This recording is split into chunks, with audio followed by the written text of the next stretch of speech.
नमस्कार, मी श्रीकांत घुले. तुम्ही पाहताय झी 24 तास. आणि सध्या देशभरामध्ये एका आंदोलनाची, देशभरामध्येच नव्हे तर संपूर्ण जगभरामध्ये एका आंदोलनाची खूप चर्चा सुरू आहे. ते म्हणजेच सीजेपीचं दिल्लीतल्या जंतर मंतर इथं झालेलं आंदोलन. आणि त्या आंदोलनाचे देशभरात जे पडसाद उमटले आणि त्यानंतर केंद्रीय शिक्षण मंत्री धर्मेंद्र प्रधान यांचा राजीनामा झाला. त्या आंदोलनाला एक मोठं यश आलं. मधल्या काळामध्ये दिल्लीतल्या जंतर मंतर इथून संसद मार्च जो निघाला होता, त्या मार्चवर एक दिल्ली पोलिसांकडनं लाठीचार्ज झाला आणि खरं तर त्या लाठीचार्जच्या घटनेनंतरच त्याचे तीव्र पडसाद उमटलेले आपण बघितलेले होते. या आंदोलनामध्ये देशभरातले लोक होते, महाराष्ट्रातले देखील अनेक तरुण मुलं मुली विद्यार्थी या आंदोलनासाठी त्या ठिकाणी गेलेले होते आणि आपल्या न्याय हक्कासाठी खरं तर ही संपूर्ण लढाई ते लढत होते. आणि याच आंदोलनामध्ये खरं तर दिल्लीतल्या जंतर मंतर इथं जाऊन या संपूर्ण आंदोलनामध्ये राहिलेला आणि लाठीचार्जची घटना ज्या दिवशी घडली त्या दिवशी देखील ही संपूर्ण घटना ज्यानं बघितली, जो या घटनेचा साक्षीदार आहे, तो प्रितेश पवार सध्या आपल्यासोबत जोडला गेलेला आहे. प्रितेश, खूप खूप स्वागत आहे तुझं झी 24 तासवर. Thank you so much. प्रितेश, मी जसं आता सांगितलं तसं सर्वांनाच या गोष्टीबद्दल ऐकायचंय की खरं तर आपण सुरुवात करूयात की पहिल्यांदा तुझ्याबद्दल सांग आणि सीजेपी सोबत तुझं कसा तू कनेक्ट झाला आणि कसा जोडला गेला त्याबद्दल सुरुवातीला सांग. ओके, सो माझं नाव प्रितेश पवार आहे. मी एक मास मीडिया ग्रॅज्युएट आहे आणि सीजेपी सोबत ऍज सच मी काही असोसिएटेड नाहीये. मी ऍज अ कॉमन सिटीजन म्हणून तिथे गेलो होतो. मी सोशल मीडियावर बरेच दिवस झाले सीजेपीला फॉलो करत होतो, बट मी त्यांच्याशी ऑफिशियली कुठल्याही प्रकारे जुडलेलो नाहीये. बरं. आणि जेव्हा हे सगळ्या गोष्टी मी फॉलो करत होतो तेव्हा बरेच दिवस मी बघत होतो की सरकार कुठल्याही प्रकारे आंदोलकांशी चर्चा करायला तयार नाहीये. आणि सोबतच सोनम वांगचुक जेव्हा अनशनला बसले, त्यांनी कंटिन्युअस 20-21 दिवस ते अनशनला बसले होते आणि तोपर्यंत सुद्धा सरकारने कुठल्याही प्रकारे त्यांच्याशी संवाद साधण्याचा प्रयत्न केलेला नव्हता. बरोबर. आणि 21व्या-22व्या दिवशी जेव्हा मी बघितलं की सोनम वांगचुक यांना आंदोलनाच्या स्थळावरनं अशा प्रकारे नेण्यात आलं की म्हणजे कोणत्याही प्रकारे तिथे काय म्हणता येईल संवेदना सरकारने दाखवली नाही. बरोबर. अक्षरशः व्हाईट कलरच्या बेडशीट्स मध्ये त्यांना गुंडाळून तिथून घेऊन जाण्यात आलं. हे मला खूप इनह्युमन वाटलं आणि सरकारने कुठेतरी संवेदना तिथे दाखवायला पाहिजे होती, कुठेतरी डायलॉग करायला पाहिजे होता, चर्चा करून हा विषय खूप इझिली सुटला असता असं मला वाटलं होतं. पण त्यांनी जे केलं त्यावरनं मला असं झालं की आपल्या देशात लोकशाही आहे की नाही. कुठला माणूस जर त्याची हक्कांसाठी, स्टुडंट्सच्या हक्कांसाठी, काही कुठे स्वतःच्या मागण्यांसाठी ते बसलेले नव्हते, स्टुडंट्सच्या हक्कांसाठी, स्टुडंट्स सोबत जे इनजस्टिस झालंय, ज्या 20-21 पोरांनी स्वतःचा जीव दिलाय या पेपर लीक मुळे, त्यासाठी ते तिथे अनशनला बसले होते. आणि सरकारने जेव्हा त्यांना तिथून नेलं तर तेव्हा मला असं वाटलं ही कुठेतरी देशामध्ये डेमोक्रेसीची गळचेपी होते आणि या विरोधात आपण सगळ्यांनी एकत्र यायची गरज आहे. आणि सोबतच मी सोशल मीडियावर इतर पेजेस पण बघत होतो, बरेच पेजेस जे गोदी मीडिया जे आपण म्हणतो त्याच्यातले होते आणि ते कुठेतरी या आंदोलनाला अँटी नॅशनल, अँटी हिंदू हा नरेटिव्ह सुद्धा सोशल मीडियावर बऱ्यापैकी पसरत होता. जेव्हा 20 तारखेच्या मार्चचा जो कॉल दिलेला सीजेपी कडनं, तेव्हा मी सुरुवातीला बिलकुल त्यात इंटरेस्टेड नव्हतो की आपण जायला पाहिजे वगैरे. पण सोनम वांगचुकला ज्या प्रकारे नेण्यात आलं तेव्हा खरंच मला असं झालं की आपण स्वतः तिथे जाऊन पाहायला पाहिजे की एक्झॅक्टली आहे काय, हा खरंच एक अँटी नॅशनल किंवा अँटी हिंदू प्रोटेस्ट आहे की खरंच त्याच्यामध्ये जेन्युइनली स्टुडंट्स आहे. तर मी जेव्हा तिथे गेलो त्यानंतर मी बघितलं मोस्ट ऑफ लोक जे तिथे आले होते, कोणीही तिथे अभिजित दिपकेसाठी आलेलं नव्हतं, कोणीही तिथे हिंदू विरोधी म्हणून आलेलं नव्हतं. सगळे जे लोक आले ते आपला आवाज ठेवण्यासाठी आले होते, ते स्टुडंट्सच्या सपोर्ट मध्ये आलेले होते किंवा ते स्वतः स्टुडंट्स होते. सो ही एक गोष्ट मला खूप चांगली कळली की कुठल्याही गोष्टीला आपण फक्त सोशल मीडियावर किंवा मीडियामध्ये आपण जे बघतो त्यावरून जज न करता आपण स्वतः तिथे जाऊन जेव्हा बघतो तेव्हा आपल्याला कळतं की तिथे काय रियालिटी आहे. बरोबर. आणि हा बोला. नाही, बोल. हा. आणि मी तिथे गेल्यानंतर बरेच लोकांना मी एक्सप्रेस होताना बघितलं, जे एवढ्या वर्षांमध्ये म्हणजे आज 15 वर्षांपेक्षा जास्त नरेंद्र मोदी यांना पंतप्रधान झालेले आहेत. सो एवढ्या वर्ष कोणीही सरकार विरोधात त्यांना प्रॉब्लेम जरी असले तरी बोलण्यामध्ये कुठेतरी लोकांच्या मनात भीती होती की आपल्यावर काही ऍक्शन होईल का, किंवा पोलीस आपल्यावर केस करेल का, तर ही भीती जेव्हा मी तिथे गेलो होतो तेव्हा बऱ्याच लोकांमध्ये ही भीती उरलेली नव्हती. लोक खुल्या मनाने आपल्याला जो प्रॉब्लेम्स आहेत ते सगळे प्रॉब्लेम्स तिथे उचलत होते. बरोबर. ही एक मला एक पॉझिटिव्ह गोष्ट वाटली की जिथे लोकांच्या मनातली भीती कमी होते कुठेतरी सरकार विरोधातली, आणि ती व्हायला पाहिजे. एका हेल्दी डेमोक्रेसीमध्ये लोकांनी आपला आवाज उचलायला पाहिजे आणि सरकारला प्रश्न विचारायला. यात कुठेही आपण देशविरोधी नाही आहोत किंवा आपण हिंदू विरोधी सुद्धा नाही. आपण आपले प्रश्न सरकारला विचारायलाच पाहिजे. नाही, या मुद्द्यांकडे आपल्याला परत यायचंच आहे. तू मीडियाचा मुद्दा उपस्थित केला, लोकशाही संदर्भातले मुद्दे उपस्थित केले, त्याकडे आपल्याला यायचंच आहे. मात्र त्यापूर्वी ज्या दिवशी लाठीचार्ज झाला त्या दिवशी तू तिथे होता? हो, मी होतो. त्या दिवशी नेमकं काय घडलं, म्हणजे ते पूर्ण घटनाक्रम कसा होता? तू साधारणतः किती वाजता तिथे घटनास्थळी पोहोचला आणि कसं घडलं ते सगळं? तो मी महाराष्ट्रानं रविवारी निघालो होतो आणि सोमवारी सकाळी मी दिल्लीला पोहोचलो. तर प्रोटेस्ट साईटवर जात जात मला 9-10 वाजले होते आणि तिथे पोहोचल्यानंतर बराच वेळ मला कळत नव्हतं की काय चाललंय, कारण की जसं आपण प्रोटेस्ट साईटच्या जवळ पोहोचत होतो तसं तुमचं मोबाईलचं इंटरनेट बंद होत होतं. जामर्स लावलेले? हो, तिथे सगळे जॅमर्स होते. फक्त फोन कॉल्स चालू होते आणि इंटरनेट पूर्णपणे बंद होतं की तुम्ही काहीच ऍक्सेस करू शकत नव्हता. व्हॉट्सअपचा साधा मेसेज सुद्धा डिलिव्हर होत नव्हता कुठेच. नाही, इंटरनेट मी थोडंसं थांबवतो. इंटरनेट तिथं जाम जर होतं तर ही इतकी सगळी जी काही रील्स येत होते ते त्यांचं कसं, मग हा देखील एक प्रश्न आहे.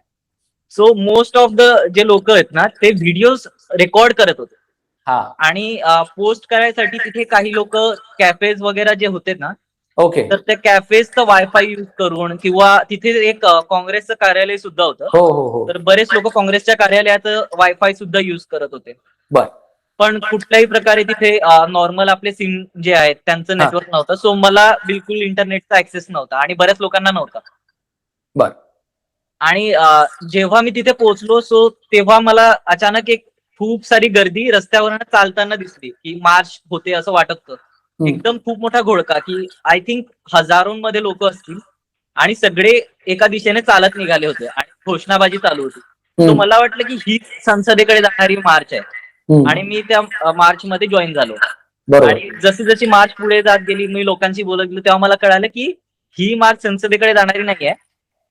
सो एका पॉइंटला लोकांना त्यांनी अडवलेलं होतं तिथे बॅरिगेटिंग वगैरे करून. तर जी लोक तिथे खूप मोठ्या प्रमाणात जमा झाली त्यांनी मग दुसरा रस्ता तिथे जायसाठी बघितला. म्हणजे तिथे जनपथ मार्ग म्हणून आहे, त्या दिशेने ते सगळे लोक जात होते आणि मी त्यांच्या सोबत होतो. आम्ही जेव्हा जायला लागलो तर मग जाता जाता मग भरपूर गर्दी झाली आणि तिथे मग मला वेगवेगळ्या प्रकारचे पोस्टर्स दिसले, जे क्रिएटिव्ह जेनझी पोस्टर्स आपण बघतोय सोशल मीडियावर सगळी, त्याची तर फार चर्चा चालूच आहे. हो, बिलकुल. तर ते सगळे पोस्टर्स बघून मला खूप म्हणजे असं झालं की किती क्रिएटिव्ह असतात लोक जेव्हा त्यांना एक्सप्रेस व्हायचं असतं. आणि ही जनरेशन जी आहे त्यांना खरंच सल्यूट करायला पाहिजे की जे त्यांचा राग व्यक्त करायची पद्धत सुद्धा खूप युनिक आहे. पण नाही, तो तर मुद्दा महत्वाचा आहेच. पोस्टर बद्दल आपण बोलूच, पण जो लाठीचार्ज झाला, कारण दिल्ली पोलिसांनी जेव्हा लाठीचार्जचे व्हिडिओ त्यांना सांगितलं कोर्टाने की तुम्ही जारी करा, त्यांनी जे व्हिडिओ जारी केलेले आहेत त्याच्यामध्ये मुलं किंवा तिथे जे आंदोलक विद्यार्थी होते तेच कशा पद्धतीनं बॅरिकेडिंग तोडतायत, तेच कशा पद्धतीनं दगडफेक करतायत, तेच कशा पद्धतीनं एक प्रकारचा मॉब तयार करून पोलिसांच्या दिशेने धावत जात आहेत, अशा पद्धतीचे व्हिडिओ त्यांनी जारी केलेले आहेत. त्याच्यामुळं तू नेमकं काय बघितलं? खरंच असं घडलं होतं किंवा पोलिसांकडनं नेमकं काय झालं? सो मी 9-10 वाजेला पोहोचलो होतो, पण हळूहळू जसं टाइम जात होता तोपर्यंत काहीच नव्हतं. 12-1 वाजेपर्यंत तिथे वातावरण पूर्ण शांत होतं. तिथे कुठेच लाठीचार्ज सुद्धा होत नव्हता किंवा मुलं सुद्धा पोलिसांवर कुठेच धावून गेलेले नव्हते किंवा कुठली दगडफेक वगैरे काहीच नव्हतं. आम्ही सगळे शांततेनेच आपले जे घोषणा बाजी देत होते, आम्ही जस्टिससाठी माग करत होतो. आणि जवळपास 1-1.5 वाजता आम्ही जंतर मंतरची जी प्रोटेस्ट साईट आहे आम्ही तिथे आतमध्ये गेलो, तिथल्या प्रोटेस्टर्सना वगैरे भेटलो आणि अचानक एक घोळका धावत धावत स्वतःला वाचवण्यासाठी धावत आमच्याकडे येत होता. म्हणजे जंतर मंतरची जी प्रोटेस्ट साईट आहे सगळे अचानक तिथे धावत आले आणि मी सुद्धा त्या पॉइंटला थोडा घाबरलो की काय झालं, अचानक एवढा मॉब कसं काय धावत येतोय. तिथे एकदम चेंगराचेंगरी सारखी परिस्थिती झालेली होती. आणि मग अचानक 2-3 जण ओरडायला लागले की तिथे टिअर गॅस टाकलेले आणि काही महिला सुद्धा जोरजोरात ओरडायला लागल्या आणि मग काही मुलं बोलायला लागले की बघू आपण काय झालं. काही लोक असतातच जे डेअरिंग दाखवतात. हो. तो त्यातले काही एक दोन मुलं होते जे बोलायला लागले की काय घाबरतायत, चला आपण सगळे पुढे जाऊन बघूयात काय होतंय. तर त्यामध्ये 2-3 महिला होत्या आणि त्या बोलायला लागल्या की नका जाऊ पुढे, ते काहीच बघत नाहीये. मुलींची केस ओढली जात आहेत, मुलींचे केस फाडले जात आहेत, आपलं कपडे फाडले जात आहेत, सॉरी. आणि ते काहीच बघत नाहीये, लहान मुलगा आहे की मोठे, हे असं काहीच बघत नाहीये, ते सगळ्यांना मारतायत. आणि हे सगळं ऐकल्यानंतर कुठेतरी आपल्या मनात सुद्धा भीती येते. आणि मग तेव्हा सगळे जे आहेत, लाठीचार्ज सुरू होता पुढच्या साईडला, मी मागच्या साईडला होतो बऱ्याच मागे. सो जेव्हा लाठीचार्ज सुरू झाला तेव्हा आम्ही हळूहळू पूर्ण जो मॉब आहे तो मागच्या साईडला चालत जायला लागला. आणि लाठीचार्जची इंटेन्सिटी हळूहळू खूप वाढत गेली आणि खूप मोठ्या प्रमाणात गर्दी जी आहे ती धावायला लागली आणि चेंगराचेंगरी सारखी परिस्थिती झालेली होती. बऱ्याच लोकांना मी प्रोटेस्ट झाल्यानंतर काही 1-2 जण मला भेटले ज्यांच्याशी माझी ओळख झाली होती. बॅरिगेट्स जे होते तिथे लावलेले, त्या बॅरिगेट्स मध्ये इलेक्ट्रिकचा शॉक होता. बऱ्याच मुलांना इलेक्ट्रिकचे शॉक्स लागलेले आहेत. आणि एक मुलगा होता जो मला व्हाईल ट्रॅव्हलिंग टू दिल्ली तो मला ट्रेन मध्येच भेटला होता. आणि त्याने मला सांगितलं की त्याचे स्वतःचे हात चिपकलेले होते. शॉक लागल्यामुळे. हा, बऱ्याच लोकांना शॉक लागलेले आहेत. आणि हे खूप मला इनह्युमन वाटतं की एवढं कसं कोणी करू शकतं की तुम्ही बॅरिगेट्स मध्ये डायरेक्ट इलेक्ट्रिसिटी सोडून द्याल आणि लोकांना शॉक लागेल. तिथे त्यात तुम्ही हे नाही बघत आहे ना की कोण तुमच्यासोबत हिंसा करतंय की काय करतंय. बॅरिगेट्स इन जनरल सगळ्या पब्लिकला शॉक लागू शकतो त्यामधनं. बरोबर. हे कुठेही मला म्हणजे असं माणुसकीला धरून वाटलेलं नाही. बरोबर. तू तिथं ज्या मुलांशी, आता अनेक लोकांशी तू भेटला असशील, साहजिक आहे. तिथं जी मुलं आलेली होती, इतर राज्यातनं देखील काही बाहेरून देखील मुलं आलेली असणारच आहेत. देशभरातली लोक सगळी तिथं जमा झालेली होती. अभिजित दिपके यांनी ही सगळी मुवमेंट सोशल मीडियावर सुरू केली. मग सोनम वांगचुक तिथे आले, त्यांनी उपोषण सुरू केलं आणि नंतर काय घडलं ते आपल्याला माहिती आहे. तर इथं जी मुलं आलेली होती ती सीजेपी या चेहऱ्याकडे बघून, अभिजित दिपके यांच्याकडे बघून जमा झाली का, सोनम वांगचुक आल्यानंतर ही गर्दी झाली का, आमचे स्वतःचे मुद्दे आहेत म्हणून आम्हाला काहीतरी फक्त ते एक निमित्त मात्र ठरलं आणि एक काहीतरी कारण ठरलं सीजेपी म्हणून आम्ही गोळा झालो, असं काय नेमकं मुलांचं काय म्हणणं होतं? सो अभिजित दिपके आणि सीजेपी यांना सपोर्ट करणारी मंडळी होती, नव्हती असं नाही, बरीच लोक होती. आणि सोनम वांगचुक यांना मानणारी, यांना फॉलो करणारी मंडळी सुद्धा खूप होती. बरोबर. पण मोस्ट ऑफ मुलं जी तिथे आलेली होती ते स्वतःच्या आवाज उठवायसाठी किंवा स्वतःचे प्रॉब्लेम्स मांडण्यासाठी ते तिथे आलेले होते. आणि यात कुठेही म्हणजे मला सीजेपी समर्थकच होते किंवा ते सगळे बीजेपी ला विरोध करणारेच होते असं नाहीये. बरेच लोक बीजेपीला सपोर्ट करणारे सुद्धा होते. बरेच लोक त्यांच्या पॉलिटिकल बॅकग्राऊंड मधले होते आणि ते बीजेपीचेच होते. ते सुद्धा ते या आंदोलनात होते. हे सुद्धा मला नमूद करायला आवडेल की बरेच लोक बीजेपीचे सपोर्टर असून त्यांना जर तिथे दिसतंय की हा मुद्दा स्टुडंट्सचा आहे, हा मुद्दा आपल्या देशाचा आहे आणि हा मुद्दा युवांचा आहे. सो या सगळ्या कारणांमुळे सगळी मंडळी एकत्र आली आणि हा पूर्ण देशाने कुठेतरी या मुवमेंटला सपोर्ट केला. ते तर आता जाहीरच झालं, म्हणजे दिसलंच की ज्या पद्धतीनं देशभरात ठिकठिकाणी, प्रत्येक राज्यात, प्रत्येक शहरात त्याचे पडसाद उमटले आणि ठिकठिकाणी मुलं आपल्याला रस्त्यावर उतरलेली दिसली. महाराष्ट्रात देखील ते झालं. मात्र हा इंटरेस्टिंग मुद्दा आहे की भाजपचे वोटर किंवा भाजपचा जो समर्थक तरुण मुलं आहेत, मुली आहेत, त्या देखील तिथे आलेल्या होत्या. त्यामुळे एकीकडे हा एक वर्ग आहे जो म्हणतोय की मी भाजपला जरी सत्ताधारी पक्षाला मतदान केलेलं असलं तरी माझ्या मुद्द्यावर जेव्हा माझे काही मुद्दे आहेत ते मला मांडणं गरजेचं आहे, यालाच लोकशाही म्हणतात. पण दुसरा गट असा देखील होता की ही तरुण मुलं मुली पंतप्रधानांबद्दल आक्षेपार्ह बोलतायत. दिल्लीमध्ये जंतर मंतरवर उभं राहून अश्लील एक प्रकारचं बॅनर्स असतील, मीम्स असतील, रील्स असतील, ते शेअर करतायत. मग तुम्ही विद्यार्थी आहात तर तुम्ही तुमच्या मागण्यांपर्यंत का थांबला नाही, तुमची ही भाषा इतक्या खालच्या स्तरापर्यंत का गेली, असा देखील एक प्रवाह आपल्याला पाहायला मिळतोय. कुठेतरी हा जे तरुण लोक आहेत त्यांच्या मनातला हा राग होता. एवढी वर्ष जे लोकांची कुठेतरी गळचेपी होत होती किंवा लोकांच्या मनात जी भीती सरकारने आणून ठेवली होती, तो त्याचा सुद्धा हा एक भाग होता. आणि प्रत्येकाचा वे ऑफ एक्सप्रेशन असतो की त्याला त्याचे कसे मत मांडायचंय. मग हे आपण जस्टिफाय तर नाही करू शकत, पण केलं लोकांनी.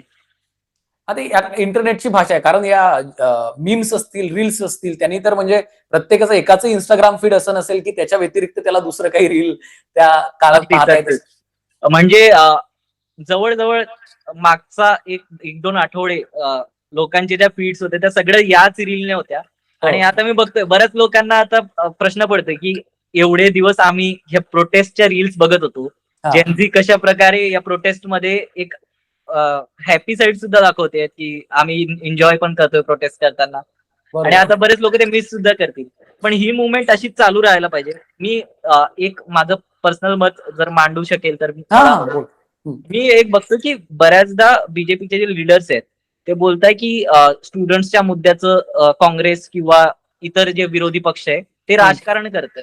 तर मला असं वाटतं कुठेतरी हे व्हायलाच पाहिजे. जर स्टुडंट्सचा मुद्दा असू द्या किंवा विकासाचा मुद्दा असू द्या, यावरच राजकारण व्हायला पाहिजे. हे महत्वाचं आहे. जर तुम्ही या मुद्द्यांवर राजकारण कराल तेव्हाच आपला देश पुढे जाईल. कुठपर्यंत आपण धर्म जाती या मुद्द्यांवरच राजकारण करणार.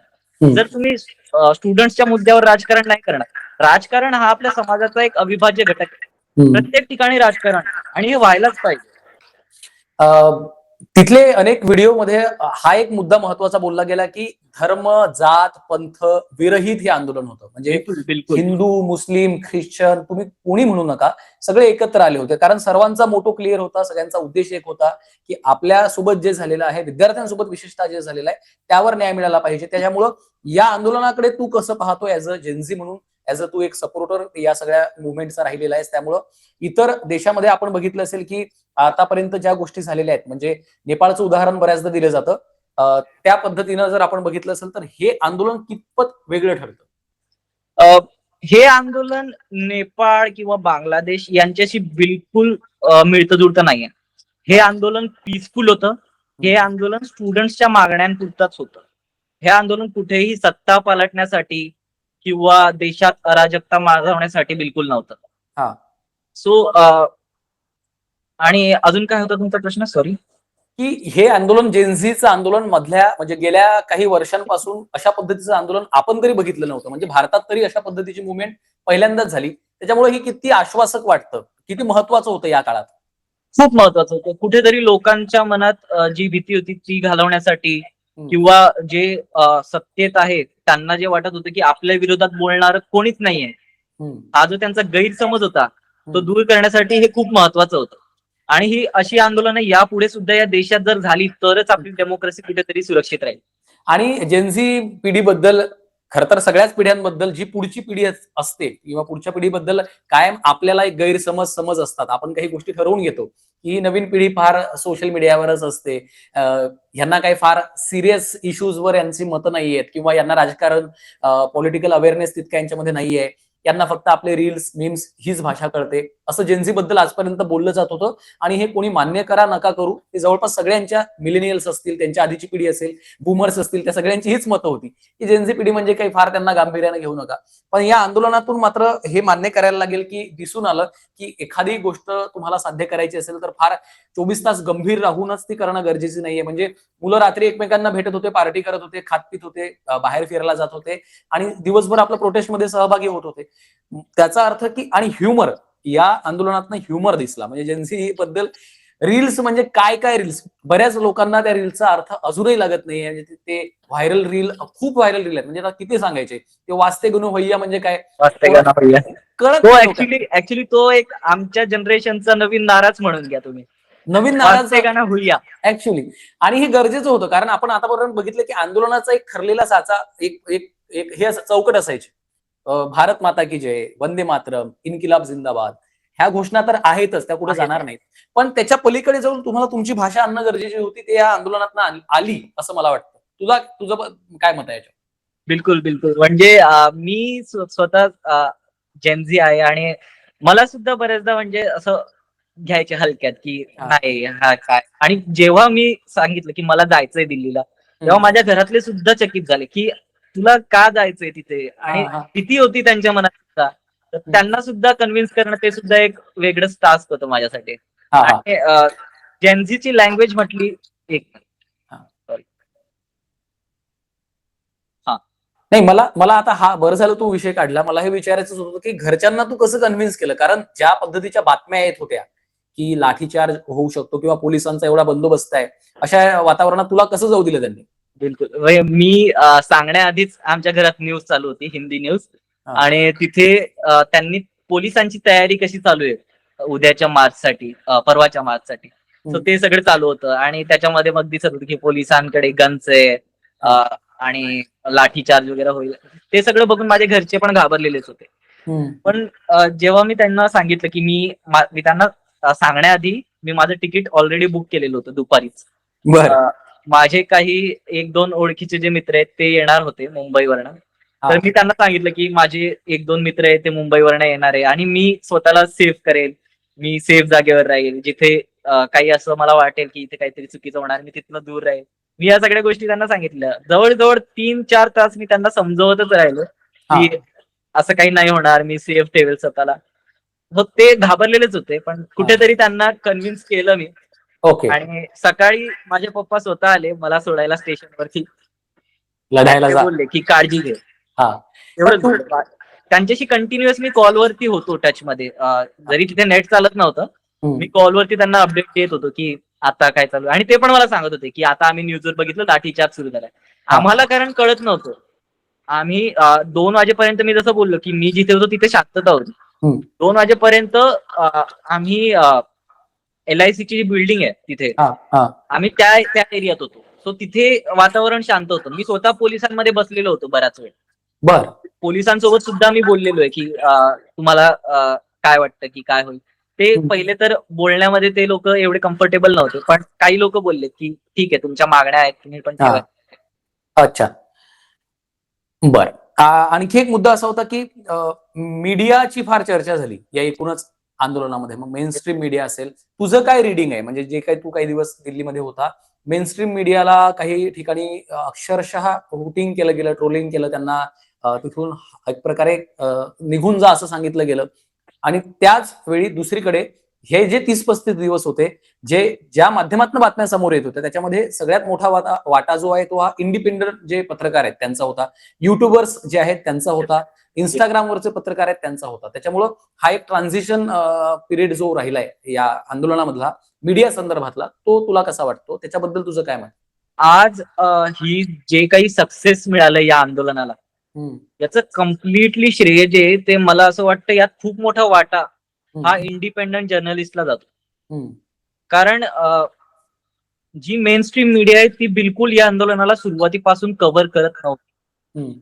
इव्हन सोनम वांगचुक जेव्हा आंदोलनाला बसले, ते जेव्हा अनशनला बसले, तेव्हा सुद्धा बऱ्यापैकी मेन स्ट्रीम मीडियावर हा मुद्दा कुठेच नव्हता. आणि बराच वेळ मी बघतोय की मेन स्ट्रीम मीडिया विद्यार्थ्यांना अँटी नॅशनल किंवा अँटी हिंदू हा नरेटिव्ह पसरवण्यामध्येच घालवत होते. कुठेही त्यांनी क्रेडिबिलिटी नाही दाखवली. त्यातल्या त्यात आपली मराठी मीडिया बऱ्यापैकी मला असं वाटेल की त्यांनी खूप चांगलं काम केलं कम्पॅरेटिव्हली हिंदी मीडियापेक्षा. बट इंडिपेंडंट जर्नलिस्ट यांनी या देशाच्या लोकशाही वाचवण्यामध्ये खूप मोठं योगदान दिलंय असं मला वाटतं.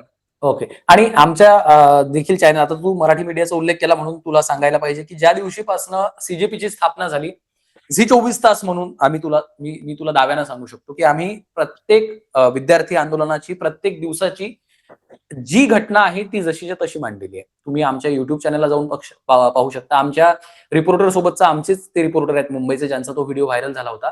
कपिल राव माझे सहकारीच आहेत.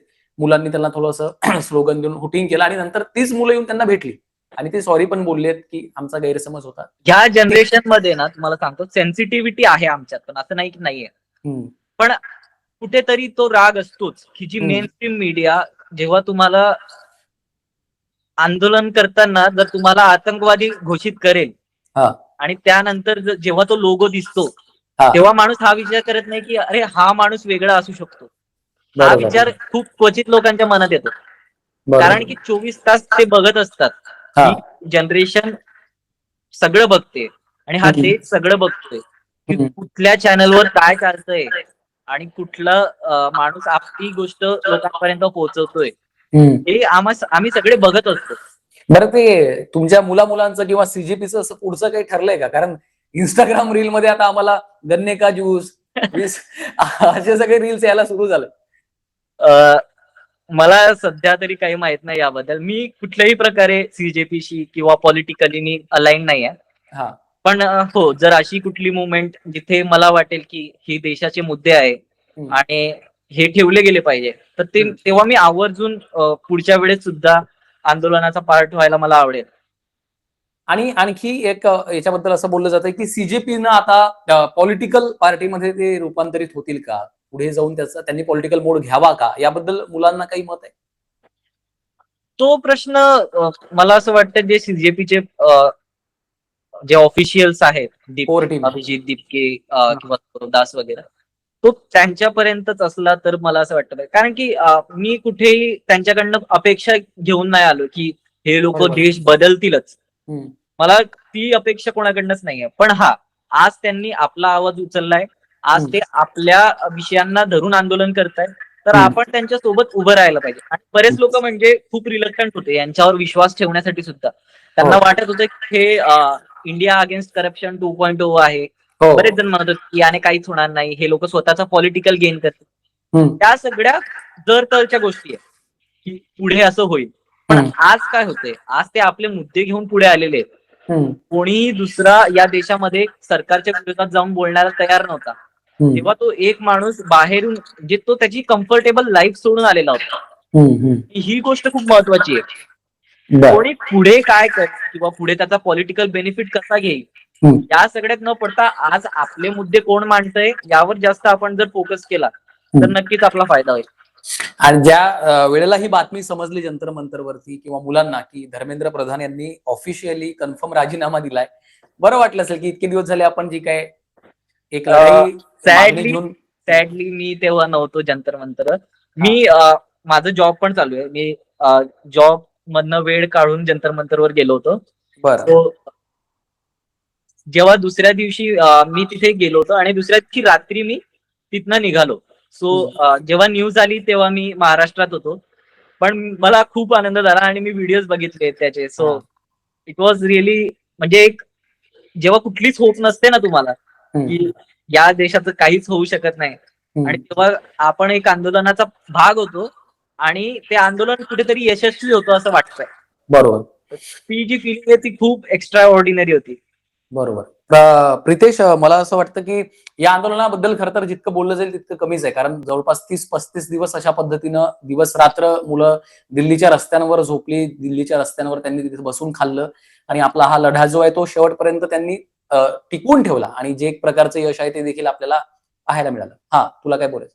सो यावर खरंच मला या सगळ्या लोकांना सल्यूट करावं असं वाटतं. कारण मी स्वतः जेव्हा जंतर मंतरला गेलो आतमध्ये, मी नेहा जी 22 दिवस उपोषणाला होती तिला सुद्धा भेटलो आणि मी तिथली परिस्थिती बघितली. मुलं अक्षरशः एवढ्या खराब परिस्थितीमध्ये राहिले तिथे, आणि खूप म्हणजे तिथले त्यांचे पावसामुळे त्यांचे सगळ्यांचे जे गाद्या वगैरे त्या सगळ्या ओल्या झालेल्या होत्या. त्यांचे जे वरती जरी त्यांनी फट वगैरे टाकलेला होता, ताडपत्री वगैरे, पण ते सगळे सुद्धा फाटलेले होते. आणि मला बरं झालं तू मुद्दा काढला. मग ही मुलं फ्रेश कुठं व्हायची किंवा रात्रभर तिथेच दिवस रात्र तिथेच असायची? हो, बऱ्यापैकी मुलं दिवस रात्र तिथेच राहिले. तिथे पब्लिक टॉयलेट आहे, ते पब्लिक टॉयलेट युज करत होते. आणि खरंच ह्या लोकांना सल्यूट करण्यासारखी गोष्ट आहे की एवढ्या खराब परिस्थितीमध्ये सुद्धा 1 महिन्याच्या वर हे सगळे लोक तिथे राहिले, टिकून ठेवलं. बरोबर. नाही, हाच मला वाटतं या आंदोलनातला सगळ्यात महत्वाचा मुद्दा, किंवा याच्यापासून जर काही कोणाला यातलं पॉझिटिव्ह वे आउट काढायचा असेल किंवा पॉझिटिव्ह मुद्दा पाहायचा असेल तर मला तो एक वाटतो की जाती धर्म याच्या पलीकडे जाऊन, पक्षांच्या पलीकडे जाऊन, तुम्ही कुठल्याही पक्षाचे समर्थक असा, तुम्ही कुणालाही मतदान करणारे असा, उद्या जर तुमच्यासोबत आमच्यासोबत कोणी काही चुकीचं केलं तर आम्ही विद्यार्थी म्हणून आमची एकजूट होईल आणि ती या आंदोलनानं सगळ्यांना होप दिली, आशा दिली नवीन, असं मला जेन्युइनली वाटतं. हे खरं तर म्हणजे हिंदू मुस्लिम किंवा जातीवाद किंवा अजून दुसरं काही, किंवा हा फक्त स्टुडंट्सचा सुद्धा मुद्दा मला नव्हता वाटला. हा कुठेतरी आपल्या सगळ्यांना अफेक्ट करणारा विषय होता आणि आपण सगळ्यांनी मिळून याविषयी आवाज उठवला. मी फक्त स्टुडंट्स पुरता याला नाही बघत. मी बघितलंय तिथे लहान लहान मुलं आणि हाताळ्यातल्या म्हाताऱ्या आजीबाई सुद्धा होत्या. नाही, आपण ठीक आहे, आपण अशी आशा करूयात की तरुण मुलांनी आज जे हे सगळे मुद्दे बाजूला ठेवले जातीवाद, धर्मवाद, पंथ, सगळे भेद विसरून मुलं एकत्र आली. उद्या येणारा जो भारत आहे तो हीच मुलं आपली ठरवणार आहेत, कारण आजची तरुण मुलं आहेत. हा देश गांधींचा आहे, हा देश आंबेडकरांचा आहे आणि हा देश गांधी आणि आंबेडकरांचाच राहणार हे आज जरी पोरांनी सांगितलेलं आहे. आणि मला वाटतं तो एक चांगला संदेश आपल्याला या आंदोलनातून मिळालेला आहे. आणि प्रितेश, तू देखील आमच्यासोबत जोडला गेला, तुझे सगळे अनुभव शेअर केलेले आहेत आणि तुझा एक वेगळा अनुभव राहिलेला आहे. त्यामुळं खूप खूप धन्यवाद, तू आमच्यासोबत जोडला गेलास आणि या सगळ्या विषयांवर तू तुझं मन मोकळेपणाने तुझ्या ज्या भावना आहेत त्या व्यक्त केल्यात त्यासाठी. थँक्यू सो मच, मला ही ऑपॉर्च्युनिटी दिली तुम्ही. आणि मी पहिल्यांदाच असा कुठला इंटरव्ह्यू देतोय आणि खूप चांगलं वाटलं मला की कुठेतरी मला माझे जे मत आहेत ते कुठेतरी मांडता आली. आतापर्यंत मी सोशल मीडियावर बऱ्याच पोस्ट केल्या आहे. मी जेव्हापासून आलोय तेव्हापासून कंटिन्युअसली मी या मुद्द्यावरती व्हिडिओ शेअर करतोय, माझ्याकडे जे व्हिडिओज आहेत ते शेअर करतोय आणि खरंच खूप चांगलं वाटतं मला या इंटरव्ह्यू मुळे. निश्चितच. खूप खूप धन्यवाद Pritesh. Once again thank you. Thank you so much.